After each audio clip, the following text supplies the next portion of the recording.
बिस्मिल्लाहिर्रहमानिर्रहीम। अस्सलाम वालेकुम स्टूडेंट्स, क्या हाल है जी? कैसे हैं आप सब? उम्मीद करता हूँ आप सब खैरियत से होंगे। स्टूडेंट्स, मैं हूँ मोहम्मद इब्राहिम, आपके चैनल डायमेंशनल फिजिक्स से।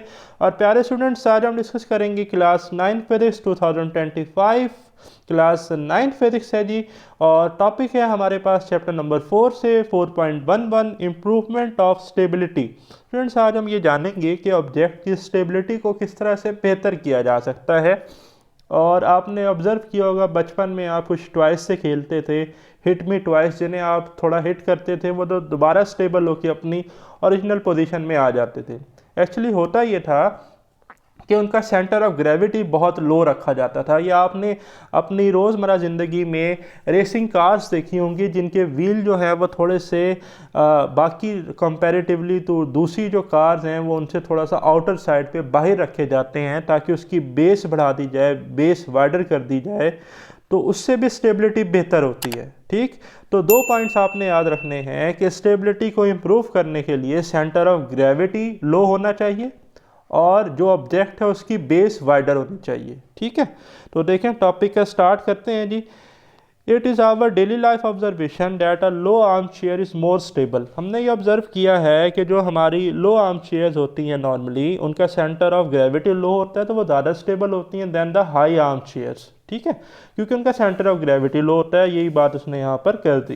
The position of centre of gravity is very important when we are talking about stability. ठीक है, सेंटर ऑफ ग्रेविटी की पोजीशन बहुत इंपॉर्टेंट है जब हम स्टेबिलिटी की बात कर रहे हो। जैसे कि इस इंटरेस्टिंग इन्फॉर्मेशन में देखें, double decker bus is being tilted to test its stability. अब या तो हम इसके बॉटम में यहाँ वेट रखते हैं या हम इसके टॉप फ्लोर पे वेट रखते हैं। तो अगर हम बॉटम पे इसके वेट रखते हैं तो सेंटर ऑफ ग्रेविटी लो होता है, टिल्ट करते हैं तो अपनी ओरिजिनल पोजीशन में वापस आ जाती है। लेकिन अगर हम इसके टॉप पर कोई भी वेट रखते हैं तो इसका सेंटर ऑफ ग्रेविटी हाई होता है और हम इसे टिल्ट करते हैं तो ये वापस नहीं आती, गिर जाएगी। ठीक है, इसमें एक टॉर्क प्रोड्यूस होगा जो इसे ओरिजिनल पोजीशन में नहीं लाएगा। तो यही बात यहाँ पर डिस्कस की गई है। A bus can be stable और unstable depending on how it is loaded.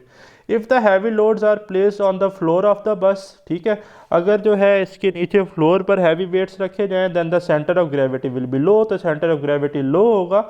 Now if it is disturb slightly a torque will bring back to its original position. अगर ये थोड़ा सा टिल्ट भी करते हैं इसे तो एक ऐसी टॉर्क प्रोड्यूस होगी जो इसे दोबारा इसके ओरिजिनल पोजीशन में ले आएगी और इसे हम स्टेबल इक्विलिब्रियम कहते हैं। In this case the bus is in stable equilibrium if the same bus is loaded with the steel sheets on the top. अगर इसके टॉप पर हम स्टील शीट्स रखें, अब इसका सेंटर ऑफ ग्रेविटी हाई हो जाएगा, the centre of gravity be rise, it is now near to the state of unstable equilibrium. A couple will turn it over if it's slightly tilted. तो अगर हम इसे थोड़ा सा भी टिल्ट करेंगे तो एक कपल प्रोड्यूस होगा और ये गिर जाएगी, वापस अपनी ओरिजिनल पोजीशन में नहीं आएगी। The same is the case of ships and the boats. ऐसा ही जो है जी शिप्स और बोट्स में भी रखा जाता है, इसलिए हम उनकी बेस वाइडर रखते हैं ताकि स्टेबिलिटी का फैक्टर ज़्यादा रहे। We can improve the stability of system.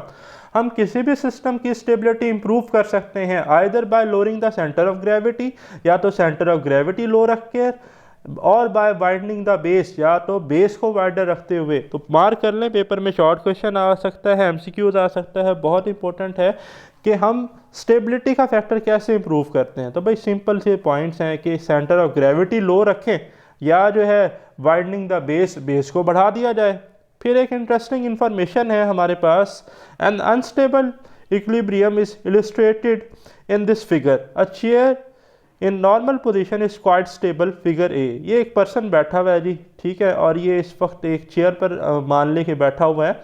तो इस वक्त जो इसका सेंटर ऑफ ग्रेविटी है ये बेस में से पास कर रहा है। और मैंने कहा था कि जब सेंटर ऑफ ग्रेविटी बेस में से पास करता है तो ऑब्जेक्ट स्टेबल रहता है, और इस वक्त सेंटर ऑफ ग्रेविटी लो है। ठीक है, but it has been turned into unstable position by tilting its back on its leg, figure B। अगर ये अपने टांगों से थोड़ी सी फोर्स लगाता है और थोड़ा सा अपने आप को पीछे की तरफ धकेलता है तो एक तो इसका सेंटर ऑफ ग्रेविटी राइज करेगा, ठीक है, और ये सेंटर ऑफ ग्रेविटी अब इस बेस में से नहीं पास हो रहा। तो जब ये बेस में से पास नहीं होगा तो ये अनस्टेबल स्टेट में चला जाएगा, इस पर एक टॉर्क लगेगा जो कि इसको गिरा देगा। ठीक है, a couple is form by the weight and the normal reaction Fn if the ground ठीक है, नॉर्मल रिएक्शन ग्राउंड लगा रहा है तो कपल इस पे बनेगा। ठीक है जी, अनलाइक पैरेलल फोर्सेस की वजह से टॉर्क बनेगा इस पे। This clockwise couple tends to overturn chair backward. तो ये जो क्लॉकवाइज कपल है ये चाहेगा कि जी पीछे की तरफ जा और ये पीछे की तरफ गिर जाएगा। ठीक, तो ये था स्टूडेंट्स हमारा आज का वीडियो लेक्चर। वेरी सून हम डिस्कस करेंगे जी application of stability in real life. ना ख्याल रखिएगा, मुझे दें इजाज़त, अल्लाह हाफ़िज़।